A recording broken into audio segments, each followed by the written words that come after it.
સુરતમાં બીજા દિવસે પણ હરિપુરા કોઝવે બંધ કરવામાં આવ્યો છે। સુરતથી આ સમાચાર સામે આવી રહ્યા છે। બીજા દિવસે પણ હરિપુરા કોઝવે બંધ કરાયો છે। તો ઉપરવાસમાં વરસાદથી ઉકાઈ ડેમમાં પાણીની આવક થઈ છે। રૂલ લેવલ મેન્ટેન કરવા ગઈકાલે તાપી નદીમાં પાણી છોડવામાં આવ્યું હતું। ત્યારે બારડોલી માંડવીને જોડતો હરિપુરા કોઝવે પર પાણી ફરી વળ્યા છે।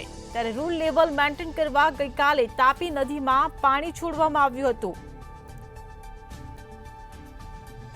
સુરતથી આ સમાચાર મળી રહ્યા છે। બીજા દિવસે પણ હરિપુરા કોઝવે બંધ કરી દેવામાં આવ્યો છે। ઉપરવાસમાં વરસાદથી ઉકાઈ ડેમમાં પાણીની આવકમાં વધારો થયો છે। રૂલ લેવલ મેન્ટેન કરવા ગઈકાલે તાપી નદીમાં પાણી છોડવામાં આવ્યું હતું।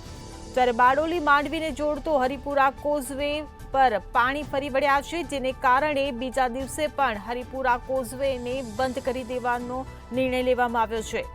તો હરિપુરા કોઝવે બીજા દિવસે પણ બંધ જોવા મળી રહ્યો છે। સુરતથી આ સમાચાર મળી રહ્યા છે। સતત બીજા દિવસે પણ હરિપુરા કોઝવે બંધ કરી દેવામાં આવ્યો છે। ઉપરવાસમાં વરસાદથી ઉકાઈ ડેમમાં પાણીની આવકમાં વધારો થયો હતો। ત્યારે રૂલ લેવલ મેન્ટેન કરવા ગઈકાલે તાપી નદીમાં પાણી છોડવામાં આવ્યું હતું।